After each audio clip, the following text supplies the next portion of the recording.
El exministro de Comunicaciones, Alejandro Sinibaldi, luego de salir del juzgado de mayor riesgo D, que lo ligó a proceso penal por los casos Construcción y Corrupción y Odebrecht, fue acompañado por agentes de la Policía Nacional Civil y custodios del sistema penitenciario. Pero al intentar bajar al sótano de Torre de Tribunales por el elevador, este se inhabilitó. Los policías intentaron controlar el ascensor, pero no pudieron, lo que al parecer les causó gracia. Incluso el exfuncionario bromeó por el equipo inservible y les dijo a los policías que podían irse en otro y dejarlo solo en el piso 14 del edificio. Durante este miércoles los elevadores estuvieron en mantenimiento y los usuarios tuvieron que usar las gradas. Incluso hubo personas que caminaron 14 pisos para acudir a audiencias.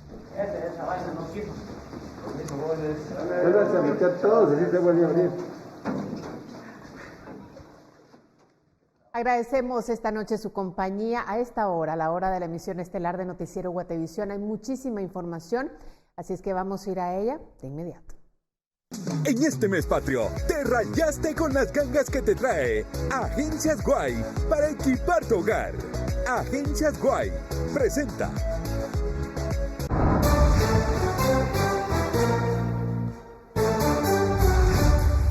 Exministro de Comunicaciones Alejandro Sinibaldi enfrentará proceso penal por los casos Construcción y Corrupción, además de los señalamientos por Odebrecht.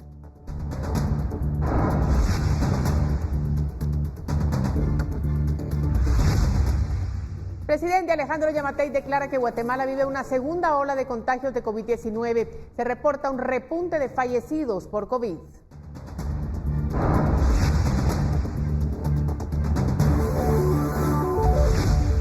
San Marcos de la Laguna, Sololá, despide a 4 víctimas de tragedia. 95% del pueblo es considerado una zona de riesgo, según la Conred.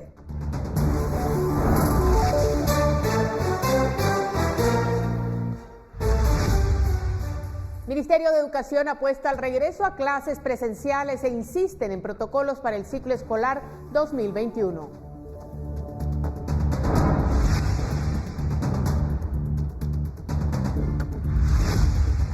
Me siento perfectamente bien, declara el presidente Donald Trump luego del regreso al Salón Oval, jactándose de superar el COVID-19.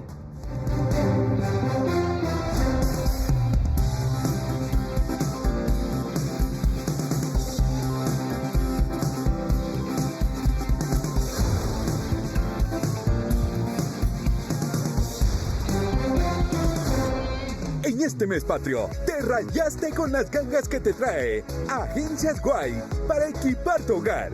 Agencias Guay presentó. Segunda ola de contagios. En tal posición nos encontramos, según las palabras del presidente Alejandro Yamatei. De momento, eso sí, ninguna autoridad sanitaria se ha pronunciado al respecto. Ya la estamos viviendo. Con una estadística de sube y baja sobre cuántos nuevos contagios ha habido en los últimos días, el presidente de la República, Alejandro Yamatei, dijo durante un evento de la Embajada Alemana y el Programa Mundial de Alimentos que el país ha entrado en la segunda ola de contagios. La declaramos oficialmente ayer, que ya... En contraparte, ni la Comisión Presidencial, la Coprecovid, ni el Ministerio de Salud Pública y Asistencia Social se han pronunciado al respecto. El mandatario achaca este regresón a la actitud de los ciudadanos. La irresponsabilidad de muchos guatemaltecos entre las fechas del 15 de septiembre y el 1 de octubre nos ha traído un repunte de casos que la vemos con preocupación. Esto aun cuando fue decisión de la propia presidencia no solicitar una nueva ampliación al estado de calamidad y que la reapertura paulatina inició el 27 de julio. Actualmente en Guatemala hay 95.704 casos registrados y más de 3.300 muertes provocadas por el COVID-19. De acuerdo con Yamatei, el país se enfrenta a la enfermedad en otras condiciones. Pero sin embargo no nos agarra desprevenidos esta vez. Hoy tenemos tratamientos que no teníamos hace 6 meses en el mundo. Hoy tenemos pruebas como las que ustedes tan gentilmente nos han donado, que nos han ayudado a rebajar en el tiempo la respuesta. Aunque la meta de 5.000 pruebas diarias proyectada por las autoridades sanitarias nunca se alcanzó. Reportó para Noticiero Guatevisión Felipe Garrán. Bueno, la cifra de fallecidos por coronavirus vuelve a subir, según la última actualización de datos proporcionada por el Ministerio de Salud. Además, en el último día hubo 25 decesos por la enfermedad. La cifra de fallecidos diarios por coronavirus en el país vuelve a subir y se registran 25 en el último día, según el Ministerio de Salud. Se procesaron 4.701 pruebas para detectar coronavirus en las últimas 24 horas, de las cuales resultaron positivas 834 personas. Con el fallecimiento de 25 personas, la cifra total de decesos llega a 3.335. Esta cifra cercana a los 25 muertos diarios no se reportaba desde el pasado 3 de septiembre, cuando hubo 23 fallecidos. A finales de agosto pasado también hubo cifras similares, pues el 24 se registraron 22 decesos, el 25 hubo 23 víctimas y el 26 se reportaron 24 muertes. El día con más fallecidos por COVID-19 en Guatemala fue el 13 de julio último, cuando las autoridades registraron 65. En total, el Ministerio de Salud ha detectado 95.704 casos de COVID-19 desde el primer contagio que se detectó el 13 de marzo último. Se estima que 84.036 personas se han recuperado de la enfermedad y que hay 8.333 casos activos. Reportó Edwin Pitán. Y conocemos ahora la última actualización de casos de coronavirus en Guatemala, porque el país suma ya 95.704 casos luego de que fueran confirmados 834 nuevos contagios. Estos datos corresponden a la actualización del 6 de octubre, desde las 0 horas hasta las 23:59 minutos. La cifra de víctimas mortales ahora es de 3.335, luego de que ayer fueran confirmados 25 decesos. Según autoridades del Ministerio de Salud, hubo 556 casos recuperados estimados durante las últimas horas. En total, contabilizan 84.036 recuperados. También se dio a conocer que se realizaron 4.701 pruebas para detectar casos. El tablero da cuenta de que actualmente hay 8.333 casos activos estimados. Y tenemos más porque la Asociación Guatemalteca de Instituciones de Seguros ha informado que de marzo a septiembre le han dado cobertura a más de 4.000 casos positivos de COVID-19, que se traducen en más de 138 millones de quetzales pagados. 4.233 casos positivos de COVID-19 han tenido cobertura de seguro en el país. Esto de marzo a septiembre. Para estas coberturas, el monto total pagado ha llegado a 138.216.151 quetzales. De gastos médicos se ha dado cobertura a 2.377 casos y la cobertura por seguro de vida se ha dado a 1.856 personas. Se ha pagado un total de 41.8 millones de quetzales para apoyar a nuestros asegurados con gastos relacionados con las atenciones de salud por COVID-19 positivos. Estos son 417 casos por cada 100.000 asegurados. De cobertura de gastos médicos, 1.800 casos han sido ambulatorios y 577 han necesitado hospitalización. El pago más alto que se hizo para una persona fue de 1.543.000 quetzales. En la parte de vida, aquí tenemos 1.856 coberturas de vida otorgadas para un total de 92.5. Este ha sido el ramo o el tipo de seguro que más ha indemnizado. De los 138 millones, 92 millones ha sido pagado a beneficiarios de seguros de vida. Los rangos de edad de fallecimiento son de 50 a 70 años y han sido 1.480 hombres y 376 mujeres. El seguro de vida pagado más alto fue de 1.925.000 quetzales. AGIS también ha dado cobertura por desempleo a 1.150 casos y el total pagado ha sido de 3.808.000 quetzales. El promedio por asegurado es de 6.456 quetzales. El seguro que se ha logrado mantener de mejor manera y que incluso hay un nivel de aceptación alto son los seguros de gastos médicos y de vida. Entonces sí ha habido una mayor preocupación de la población guatemalteca en poder tener un seguro activo. Para Noticiero Guatevisión, Paula Osaeta. Nos vamos a otras noticias porque la elección de magistrados a la Corte Suprema de Justicia y de Apelaciones sigue entrampada en el Congreso de la República, pero el estado actual de otro tribunal, el Constitucional, podría añadir un problema más al hecho de que en más de 3 meses los diputados no hayan ni siquiera comenzado a votar. Aunque ayer la Junta Directiva del Congreso hacía un llamado a que las entidades correspondientes eligieran a los nuevos magistrados de la Corte de Constitucionalidad, hacemos un llamado a la Presidenta de la Corte de Constitucionalidad como representante electa por el Congreso de la República y a los demás magistrados de la Corte de Constitucionalidad que dejen a un lado sus intereses personales a efecto de que estos no interfieran en el mantenimiento del orden constitucional. Dentro del propio legislativo han puesto en uso la palabra procrastinar a la hora de seleccionar a los nuevos magistrados de las Cortes Suprema de Justicia y de Apelaciones. Que es un poder del Estado que tendría que haber sido sustituido hace un año. Para ser exactos, 360 días, pues el actual periodo de la CSJ debió concluir el 13 de octubre de hace un año. El 6 de mayo, la Corte de Constitucionalidad ordenó al Congreso a llevar a cabo las elecciones. Existe el cumplimiento de la sentencia de la Corte, de la recomendación, de la Corte de Constitucionalidad. Aunque no todos los diputados la ven de la misma manera. En la madrugada del 24 de junio, el Pleno aprobó el sistema de elección, a viva voz y 1 a 1. Desde entonces se han celebrado 21 sesiones, en ninguna de las cuales se ha llegado al punto de votación. Lo que estamos haciendo es rompiendo el orden constitucional. Entonces es realmente preocupante esta prorrogación de funciones. Lo que sucede es que se ha roto el Estado de Derecho. Nosotros sí creemos que la intencionalidad acá es que se vuelva a la elección de Corte de Constitucionalidad hasta en mayo, porque pareciera que esa es a profundidad. Quieren tener a su lado a una Corte de Constitucionalidad que esté a favor de estos diputados. El proceso del atraso del por qué no se ha dado la elección no es responsabilidad del Congreso de la República. Hoy la interpelación que se plantea por parte del diputado Aldo detiene, pero ha existido voluntad de esperar a conocer el proceso.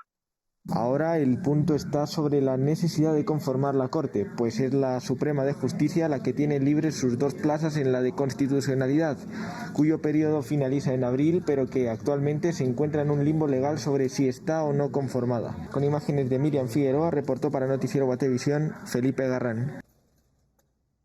Y la Corte de Constitucionalidad sigue sin decidir si acepta o no la cesantía de Neftalí Aldana. El magistrado está enfermo y este miércoles se conoció otro informe médico que ya se analiza.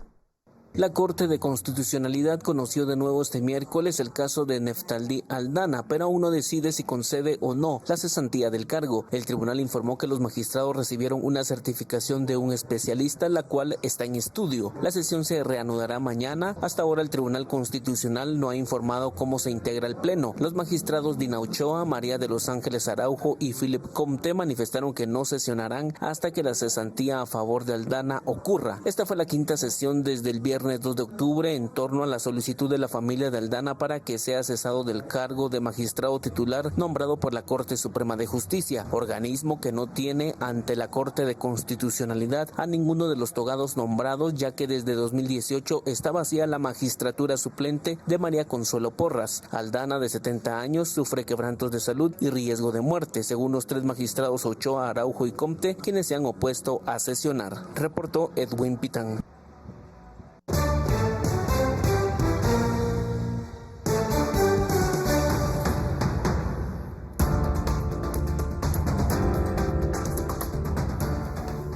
Vamos a la primera pausa de la noche, pero volvemos con información que surge desde San Marcos La Laguna, Sololá, donde 4 personas murieron debido a la caída de una gigantesca roca.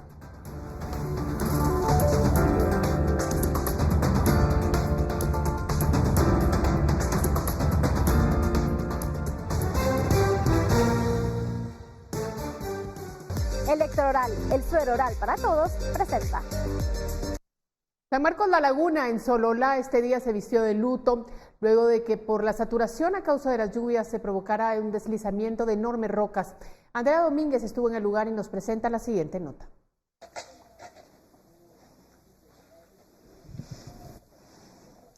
Estas son las imágenes aéreas que vislumbran el recorrido de esta gigantesca roca que vino a terminar 14 casas abajo, de donde pasó destruyendo todo a su paso. Pero según las historias de quienes vivieron esto, la noche de ayer fue un terror. En menos de 30 segundos ocurrió todo.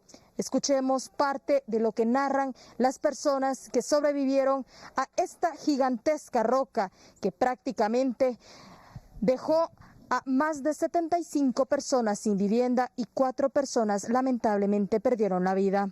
Tipo 7 de la noche, cuando se escuchó un trueno como una bomba y cabal pues afectó la energía eléctrica, pero cuando salimos pues en la iglesia vimos de que escuchamos gritando la gente a esa hora. Para nosotros es un terror. Es un momento inesperado y ya no hallábamos qué hacer. Y para nosotros no sé si es real o solo es un sueño. Solo. ¿Estaban ustedes cuando esto ocurre? Estábamos aquí en la casa, solo que escuchamos un ruido y ese ruido de que sí es una piedra. Y no sé por dónde salir, si por este lado o por este lado. Todos estábamos reunidos acá, los niños jugando estaban. Cuando se escuchó los truenos y no hallábamos qué hacer, gritando estábamos. Y de ahí cuestión de segundos pasamos todos. Y de ahí cuando al regresar todo ya estaba destruido. Y ahí al verlo gritando estaba. San Marcos La Laguna se encuentra de luto, pues estas 4 personas que fallecieron trágicamente son familiares del jefe edil de este municipio, quien en una entrevista nos detalló qué es lo que él estaba realizando cuando esto ocurrió y tal cual lo describen los sobrevivientes, quienes escucharon a pocos metros el paso de esta gigantesca roca. Todo pasó demasiado rápido. Nos sentimos destrozados, ¿verdad? Porque esto no lo esperábamos y de cierta magnitud perder a 4 seres queridos, ¿verdad? Las 3 mujeres de la familia pues se fueron y más el hermano mayor. Y de otra manera pues estamos muy consternados y destrozados, ¿verdad? Acá 13 viviendas quedaron completamente destruidas, así como una iglesia, mientras otras 2 están semidestruidas y 4 se encuentran en riesgo. Hasta el momento, la Coordinadora Nacional para la Reducción de Desastres se encuentra aún realizando cuáles son los monitoreos y sobre todo determinando cuál es el área real de peligro, pues al observar el pico de la montaña de donde cayó esta gigantesca roca que se encuentra a mi espalda, aún se pueden observar muchas más, algo que pone en un peligro inminente al resto de vecinos y pobladores de este sector. Con imágenes de Byron García y Carlos Hernández Ovalle, reportó para Noticiero Guatevisión Andrea Domínguez. Electoral, el suero oral para todos, presentó. Mire, la falta de mantenimiento de la red vial impacta seriamente en la economía del país, ya que debido al mal estado de las carreteras, la entrega de mercadería se retrasa. Esta situación se ve reflejada en Escuintla, en donde por las fuertes lluvias colapsó un tramo de carretera que conduce de este municipio con Tacisco Santa Rosa, donde se registran largas filas de vehículos para continuar con su destino. Los efectos que trae consigo el hecho de que no haya paso por el kilómetro 64.9 de la ruta CA2 Oriente afectará duramente a la economía. Y queda la duda en los vecinos qué hace el Estado con los impuestos a los combustibles que se deben asignar al mantenimiento de carreteras. Las carreteras se deterioran en estos niveles, en invierno especialmente, atrasa la economía porque se gasta doble combustible por usar rutas alternas, se gastan repuestos, se gasta en llantas porque las carreteras se editan con baches y sobre todo pues atrasa la entrega de productos y la entrega de materias primas que las industrias y los comercios necesitan para hacer su trabajo. El gobierno no invierte, ni ni los otros, en el tema de mantenimiento. Antes ha habido programas, pero se han descontinuado. De hecho, hay un impuesto en la gasolina dedicado a mantenimiento que se usa para otras cosas, ¿verdad? Se ha hecho algunos temas legales porque es una malversación usar un impuesto para otro tema. Según autoridades del Ministerio de Comunicaciones, esperan tener al menos habilitado en 15 días una sección de este tramo dañado, que es de 4 carriles. Para mañana jueves iniciarán los trabajos de excavación. Yo espero que tengamos pues al menos una sección ya recuperada en unos 15 días, porque sí, vemos que es bastante. Recomendar que se mejore, se incremente la sección de las tuberías que están instaladas, porque ya estamos viendo que pues Las tuberías estaban, el diámetro era pues no fue suficiente para soportar las cantidades de agua que han estado cayendo en los últimos días. Para no afectar más el tráfico, la PMT de Escuintla de momento ha eliminado la restricción al transporte pesado. Para Noticiero Guatevisión informó Carlos Paredes.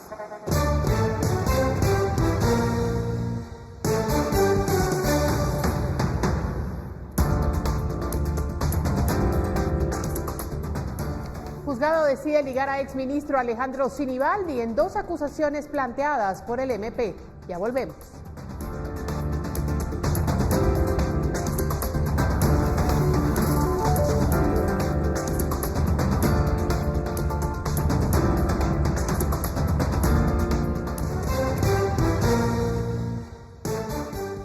Bueno, continúa con nosotros porque tenemos más información. El exministro de Comunicaciones Alejandro Sinibaldi fue ligado a proceso penal en los casos Construcción y Corrupción y Odebrecht. La Fiscalía Especial contra la Impunidad lo implica en ambos procesos. Eso sí, por la reserva del caso se desconoce por qué delitos fue vinculado.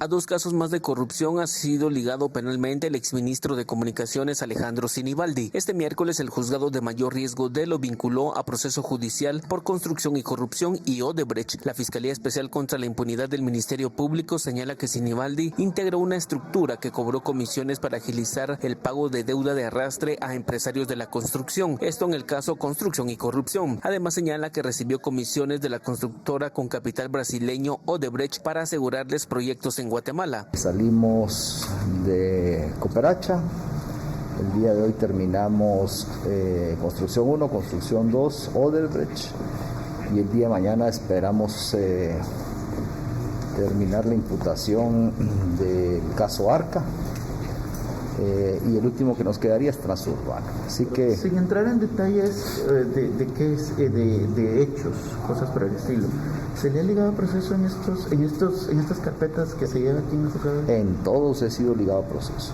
¿Cuántos delitos? Solo el número de delitos. No puedo hablar sobre eso. Sinibaldi por estos casos, antes de la reserva, señaló que hubo compra de más de 250 voluntades. No precisó quiénes eran, pero es muy probable que haya revelado detalles a la Fiscalía en las audiencias. El exministro de Comunicaciones ya fue procesado en el caso cooptación del Estado. Este jueves comparecerá en el caso Arca, un desfalco millonario a un banco que sirvió para financiar al Partido Patriota en 2011. El caso Transurbano es el que está pendiente de enfrentar Sinibaldi, reportó Edwin Pitán.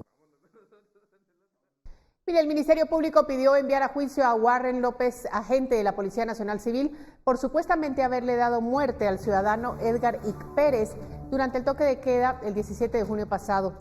Los querellantes piden cambiar el delito de homicidio a ejecución extrajudicial porque hubo una serie de eventos que ponen en evidencia el abuso de autoridad, el exceso en el uso de la fuerza y el uso irresponsable de su arma de fuego, lo que hace que el caso deje de ser un homicidio.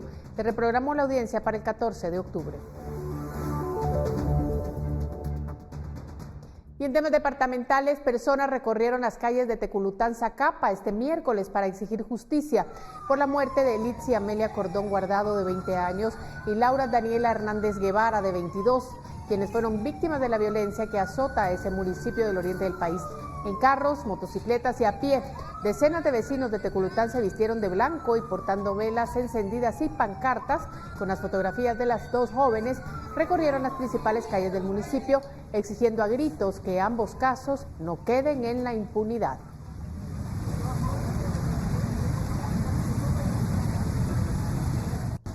Tenemos un servicio social con urgencia. Se solicitan donadores de sangre para el señor Guadalupe Concepción Velázquez de Evans.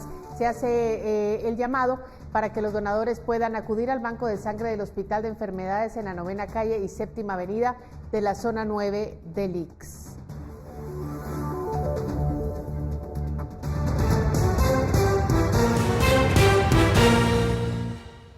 Qué bueno que continúa con nosotros en la señal de Guatevisión. Tenemos más información a esta hora. Damos el paso a Pamela Valdés, que tiene el pronóstico del clima. María Luisa, muy buenas noches, qué gusto saludarte. Es momento de compartir las condiciones del clima de mañana para que ustedes en casa se empiecen a preparar. Y como vemos en pantalla, estas son las condiciones a lo largo del territorio nacional, donde se esperan condiciones de cielos parcialmente nublados para las Verapaces. Se mantienen las mismas condiciones para el departamento de Izabal, parte del oriente, y esperaremos probabilidad de lluvias acompañadas de actividad eléctrica para el departamento de Petén, la meseta central, incluida la ciudad capital, el occidente y los departamentos ubicados en la costa sur, especialmente en horas de la tarde y parte de la noche. Y las condiciones en los próximos días, específicamente en la ciudad capital, esperamos para el jueves tormentas eléctricas con una máxima de 24 grados centígrados. Para el viernes, cielos parcialmente nublados con una máxima de 24. Y para el sábado esperamos a principios del fin de semana totalmente nublado en la mayor parte del periodo, con una temperatura máxima que se registra de 25 grados centígrados. Y por último, la salida del sol lo esperamos mañana a las 5:52 de la mañana y se ocultará a las 5:47 de la tarde. Hasta aquí yo con información del clima. Regreso contigo, María Luisa. Gracias, Pamela. Y en octubre finaliza el ciclo escolar para el sector privado y en noviembre para el público. Sin embargo, la vista del Ministerio de Educación está puesta en cómo será el retorno de las clases presenciales el próximo año. Estos protocolos ya fueron entregados a la COPRECOVID, donde sabemos que el Ministerio de Salud dará su opinión con el comisionado presidencial. Y esos protocolos a los que hace referencia la ministra de Educación son los necesarios para retornar de manera presencial al ciclo escolar 2021. Y el plan está compuesto por una estrategia didáctica, una estrategia administrativa y la estrategia de prevención del COVID. En Guatemala, las clases presenciales a todo nivel se suspendieron el 16 de marzo, 3 días después de la detección del primer caso de COVID-19 en el país. Desde entonces, la educación se trasladó a los hogares, con disparidad de mecanismos entre lo público y lo privado. Porque van entregando una planificación mensual, local se va autorizando mensualmente y se va acompañando. De momento, Ruiz Casasola confirma que el 1,56% del alumnado a todo nivel se ha retirado durante el actual ciclo escolar. La reunión fue con la Unidad Nacional de la Esperanza y en ella abordaron también la adquisición de galletas como refacción escolar que el Ministerio de Desarrollo hizo por 14,2 millones de quetzales horas antes del final del estado de calamidad. Ella no solicitó, ni avaló, ni envió ningún estudio o opinión o dictamen para pedir una galleta escolar. Eso se lo hemos preguntado bajo juramento. La ministra de Educación dice que ella desconoce por qué el ministro de Desarrollo Social está comprando una galleta escolar. Mañana continúa la interpelación al ministro de Desarrollo y la propia UNE lo ha citado para la próxima semana. Con imágenes de José Castro, reportó para Noticiero Guatevisión, Felipe Garrán.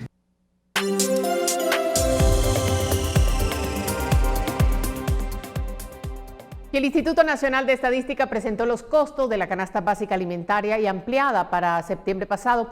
En ambos casos, el costo disminuyó en relación al mes anterior. En septiembre, ya solo el 15% de las fuentes de cotización e información del Instituto Nacional de Estadística están cerrados por la crisis generada por la pandemia. Durante ese mes, el índice de precio al consumidor alcanzado fue de 146.28 y de los 279 gastos básicos, 149 subieron, 92 bajaron y 38 se mantuvieron con la misma variación. La inflación acumulada para septiembre fue de 3.16%, mientras que la inflación mensual fue de 0.16%. Lo que nos está diciendo eso es que el nivel de precios ha ido en aumento, pero con menos presión que con el mes anterior. El INE presentó los costos de la canasta básica alimentaria y ampliada para septiembre. En el caso de la canasta básica alimentaria, tuvo un costo de 3.612.49 quetzales, que son 17.13 quetzales menos que el mes anterior.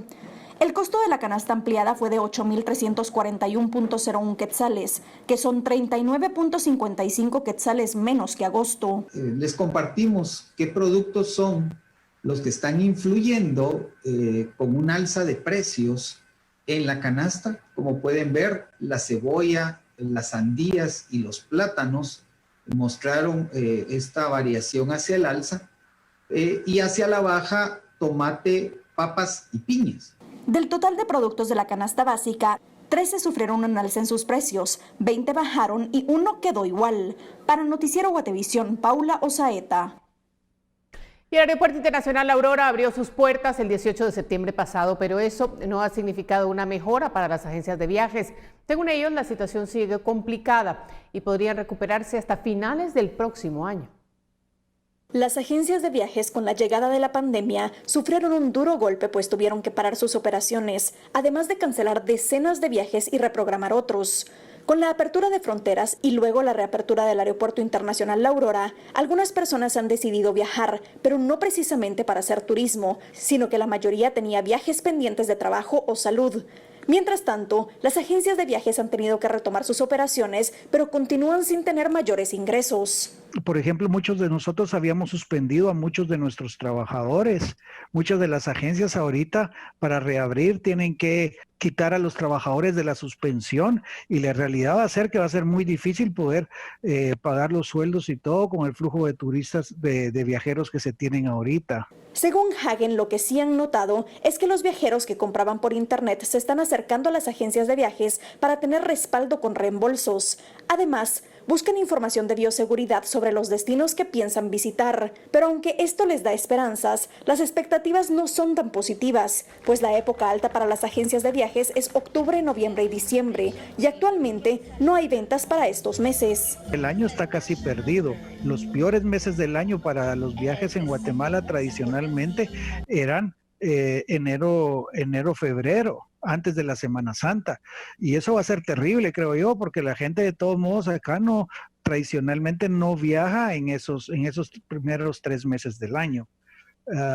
O sea que yo creo que las agencias sí vamos a estar en una situación complicadísima. De las 70 agencias de viajes que forman parte de la asociación, 2 podrían cerrar definitivamente por la crisis, pero no descartan que ese número incremente, pues la recuperación será muy lenta. De hecho, Hagen menciona que las agencias que logren sobrevivir podrían recuperarse hasta finales del próximo año. Para Noticiero Guatevisión, Paula Osaeta.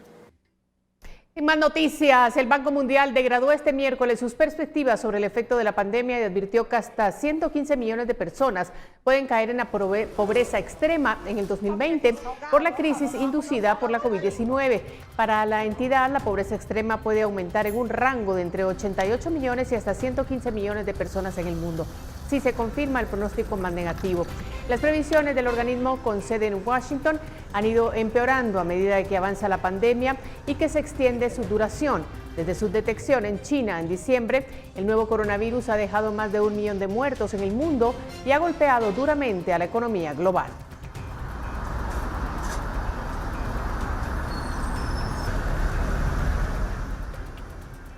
Mire, la Corte Nacional de Justicia de Ecuador dispuso la notificación roja de Interpol para que se localice al expresidente de ese país, Rafael Correa, luego de que se ratificara la sentencia a 8 años de prisión por su participación en el caso Sobornos 2012-2016.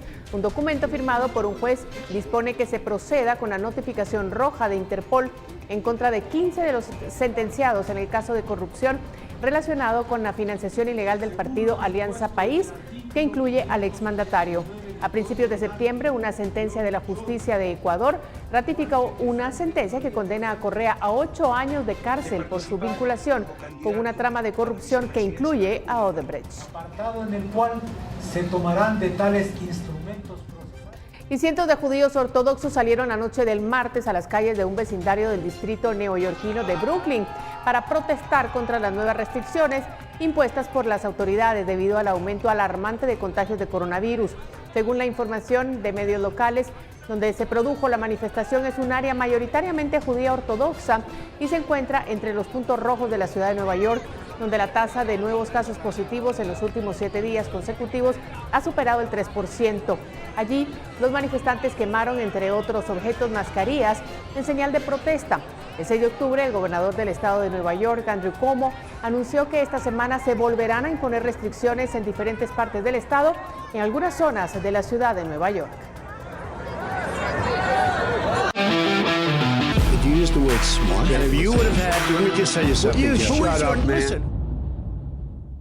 El presidente de Estados Unidos, Donald Trump, regresó este miércoles a trabajar al Salón Oval.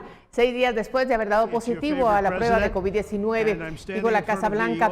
El comportamiento del presidente, que fue hospitalizado entre el viernes y el lunes por COVID-19, está bajo el escrutinio debido a que al número de casos positivos sigue aumentando entre las personas que trabajan en la Casa Blanca.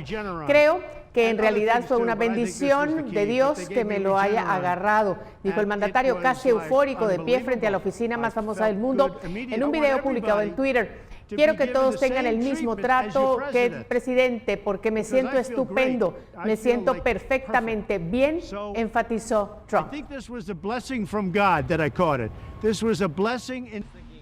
Y Kamala Harris, compañera del fórmula del candidato demócrata a la Casa Blanca Joe Biden, criticó esta noche la gestión de la pandemia de la administración Trump como el mayor fracaso en la historia de Estados Unidos al comienzo del debate con el vicepresidente Mike Pence. El pueblo estadounidense ha sido testigo del mayor fracaso de cualquier administración presidencial en la historia de nuestro país, dijo la senadora demócrata durante su primer y único debate contra la mano derecha de Donald Trump. En otros temas, el vicepresidente de Estados Unidos, Mike Pence, acusó a la senadora demócrata Kamala Harris, su oponente en las elecciones del 3 de noviembre, de socavar la confianza de los estadounidenses en una vacuna para el COVID-19 que pueda surgir durante la administración de Trump. Y a una semana para que abran los colegios electorales en Texas, varios pleitos judiciales amenazan con cambiar las reglas del sufragio, a última hora en un estado donde la contienda presidencial está muy reñida. En la carrera por la Casa Blanca en Texas, las reglas finales del juego todavía no están definidas. A 7 días de que abran los colegios electorales, varias demandas judiciales pudieran cambiar cómo, cuándo y dónde se emite el sufragio. Lo que estamos mirando en el estado de Texas es simplemente la infraestructura de supresión del voto, en particular de comunidades de color. Y resulta que en este momento clave para el poder de la comunidad latina, estamos mirando al gobernador de Texas tratar de limitar el poder de los votantes latinos en este estado.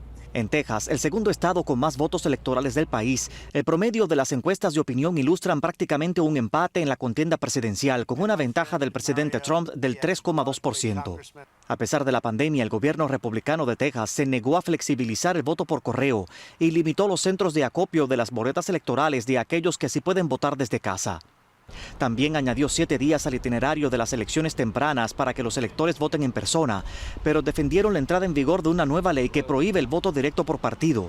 Está utilizando su poder de gobernador para hacer dificultades a votantes en condados demócratas. El procurador general del estado asegura que lo que intentan es preservar la pureza del proceso. Haré todo lo que pueda para prevenir el fraude electoral. Un voto robado cancela un voto legal, lo cual socava la legitimidad de nuestro gobierno. Se estima que en noviembre 1 de cada 4 votantes en Texas será de origen hispano, un aumento del 3% desde las últimas elecciones presidenciales, en las que su voto favoreció ampliamente al Partido Demócrata. Arnaldo Rojas, Voz de América, Houston.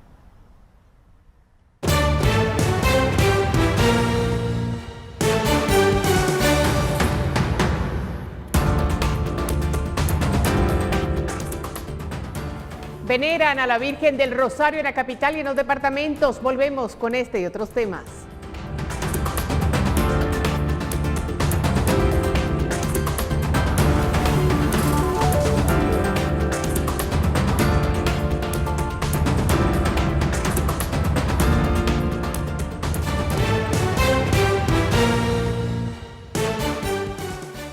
Este miércoles es la fiesta de la Virgen del Rosario. A pesar de la pandemia del COVID-19, los guatemaltecos han visitado el templo de Santo Domingo. El Espíritu Santo esté con todos ustedes. Con tu espíritu. Ofrecemos esta Santa Misa. La fiesta de la Virgen del Rosario fue instituida por el Papa Pío V y se celebra este 7 de octubre. La imagen es venerada por millones de personas y este mes es muy esperado por los devotos. Este año la celebración es diferente. No se escucha el bullicio de los miles de visitantes al templo. Bueno, pues este año hemos celebrado un mes de octubre atípico. Es de mencionar que es un octubre especial para nosotros por los 50 años de la elevación a la categoría de Basílica del Templo de Santo Domingo y los 25 años de consagración de la Santísima Virgen de Plata. En esta oportunidad, justamente hoy, 7 de octubre, pues nos encontramos celebrando para nosotros, como dominicos, como Cofradía del Santo Rosario, la solemnidad de la Santísima Virgen del Rosario. La imagen quedó expuesta en el atrio, en donde algunos devotos se acercaron a venerarla. Entre flores y veladoras, la Virgen luce un vestido azul bordado y los guatemaltecos aprovechan a elevar una oración frente a ella. Desde que el principio del mes a venerar a la Virgen del Rosario, especialmente el día de hoy, que con algarabía pues es el día de su cumpleaños, el día pues más afectivo, pero para nosotros los católicos es de todos los días, especialmente en el mes de octubre. Este miércoles los fieles no pueden visitar como de costumbre a la Virgen, pero las flores y plegarias no harán falta desde casa. Con imágenes de Erika Ávila, reportó para Noticiero Guatevisión, María Olga Menaldo. Y en medio de la pandemia del COVID-19, los quetzaltecos aprovecharon el Día de la Virgen del Rosario para expresar su fe y devoción. Aunque las restricciones han disminuido, los fieles lo hicieron en pequeños grupos y sin aglomeraciones. Devotos a la Virgen del Rosario participaron en una celebración inusual para la patrona de Xela. El festejo inició en la madrugada con una serenata y cohetillos. Por la mañana, en el atrio de la iglesia, los fieles visitaron a la imagen de la Cofradía de la Virgen del Rosario y por la tarde, con cita previa, se permitió el ingreso de grupos de 10 personas que pudieron estar frente a la Virgen por 5 minutos. Estar participando, lamentablemente ahorita pues tal vez no es lo mismo de todos los años, ¿verdad? Pero nosotros tenemos esa alegría de estar participando en estos días, ¿verdad? Celebrando a la Virgen del Rosario. Principalmente para nosotros es fuente de esperanza. Estamos acostumbrados a entender el fervor como una cuestión masiva y yo creo que esos conceptos deben ir cambiando ya entre nosotros en cuanto a que no es el número, sino la calidad de personas. Al estar frente a la Virgen, los visitantes se hincaron, rezaron, agradecieron y algunos derramaron lágrimas. Otros entregaron veladoras, flores y ofrendas. Como ocurre desde hace 12 años, la poeta Ana María González entregó versos de amor y esperanza a la Virgen del Rosario.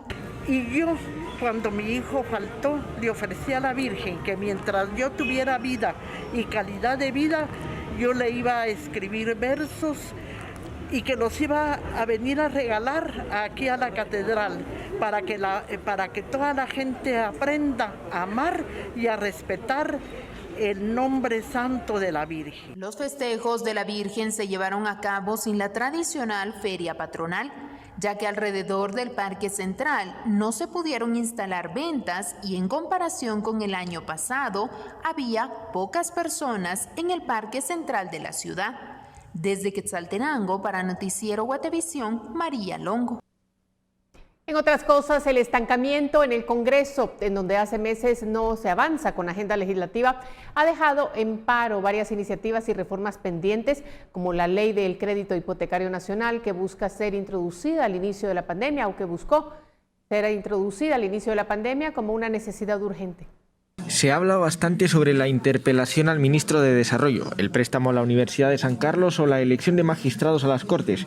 Sin embargo, muchos más son los temas que han quedado congelados por la inoperancia del Congreso de la República. Uno de ellos, la reforma a la Ley Orgánica del Crédito Hipotecario Nacional. Lo que hace es prácticamente tratar de modernizar el banco, darle algunos instrumentos, algunas herramientas para que sea más competitivo en el mercado. Y que pueda servir también como un banco del Estado con algunas opciones que favorezcan más a la población en contraposición de la banca privada y otras instituciones financieras. Uno de los cambios es ampliar el capital autorizado de los 15 millones de quetzales actuales a los 5 millardos de quetzales. Esto se debe a que, bajo el sistema actual, muchos préstamos aprobados en el Congreso no podrían ser otorgados por el CHN. El CHN, por su ley, tiene impedimento para hacer a los créditos volverlos blandos, es decir, los créditos los puede dar hasta por 3 años. Créditos que ya no podrían catalogarse como blandos. La iniciativa se presentó el 5 de mayo y al día siguiente se pidió que se conociera de urgencia, dado que el Congreso buscaba ejecutar 2.000 millones de quetzales dentro de los movimientos para paliar los efectos de la crisis por la pandemia. Sin embargo, desde entonces han sesionado 26 veces y la iniciativa, que no pasó como urgente, apenas cruzó el segundo debate. Pero necesita 107 votos, 107 diputados de quórum para poder ser conocida y aprobada, porque es una institución autónoma. Reportó Felipe Garrán.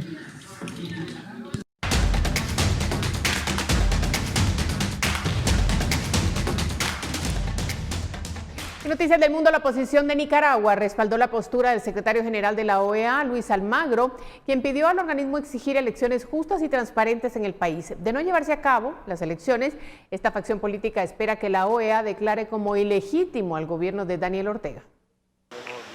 Los líderes de la oposición, Juan Sebastián Chamorro y Félix Maradiaga, celebraron la más reciente postura del secretario de la Organización de Estados Americanos, quien exigió la realización de elecciones justas, libres y transparentes en Nicaragua, pero también elevaron alertas sobre la capacidad del sistema electoral del país.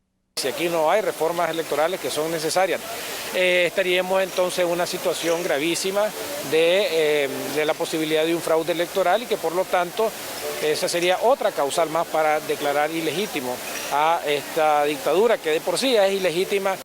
De no garantizarse las reformas que recomienda la OEA, el gobierno de Daniel Ortega podría declararse ilegítimo, según Almagro. Todos los sectores de la llamada disidencia nicaragüense apoyan la posición del secretario general de la OEA.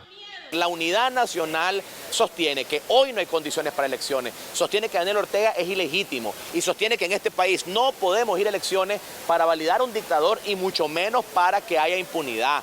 Sin embargo, el diputado oficialista Luis Barbosa sostiene que en Nicaragua hay condiciones para las elecciones y que el partido Frente Sandinista se prepara para ganarlas.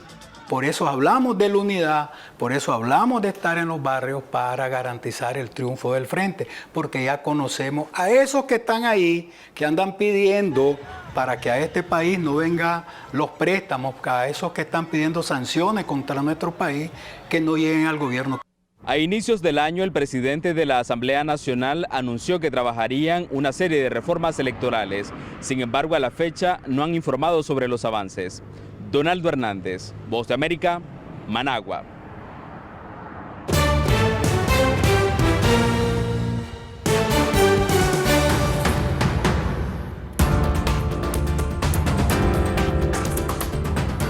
Vamos a la última pausa de la noche, pero volvemos con los resultados de los juegos amistosos disputados este día.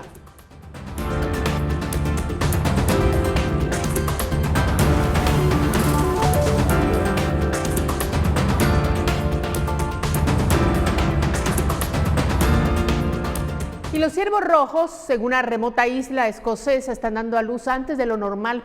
Y los científicos dicen que es evidencia de que los animales están evolucionando para hacer frente al cambio climático. Natalie Salas trae el informe. Los ciervos rojos en la remota isla escocesa del Ron estarán dando a luz a principios de año y los científicos dicen que es una de las primeras pruebas que se ve de que los animales están evolucionando, haciendo frente a un cambio en el ambiente. Estudios anteriores han demostrado que estos ciervos están dando a luz unos 12 días antes que en la década de 1980. Ahora los científicos pueden revelar que los cambios genéticos causados por la selección natural, la teoría de la evolución desarrollada por Charles Darwin, también están en juego en la isla. Es muy difícil medir que la selección ha cambiado con el tiempo, con el cambio climático, porque cambia muy lentamente. Por lo tanto, esta es una respuesta que hemos observado durante 40 años, que es consecuente con un cambio en el clima. Pero en realidad no podemos prometer que se debe al cambio climático. Los científicos usan una base de datos de ADN de cada ciervo rojo en la isla para producir un pedigrí detallado de cada animal. Les permite demostrar que los animales están cambiando con el tiempo. Hicieron el descubrimiento utilizando registros de campo y datos genéticos recopilados durante un periodo de 45 años, desde 1972. El estudio proporciona un raro ejemplo de evolución que ocurre lo suficientemente rápido como para ser detectada en unas pocas décadas. Natalie Salas Guaitero, Voz de América. Bueno, así llegamos al final. Gracias por haber estado con nosotros. Recuerde que mañana Regresamos con más información. Buenas noches. Y le dejamos estas imágenes de la isla de San Lucas, que alberga los restos de una de las cárceles más tenebrosas en la historia de Costa Rica. Ha sido convertida en un parque nacional y atractivo turístico con senderos en el bosque, playas y abundante fauna. Situada en el Golfo de Nicoya, en el Pacífico costarricense, San Lucas funcionó como centro de reclusión entre 1873 y 1991, dejando atrás un reguero de torturas y de trato infrahumano.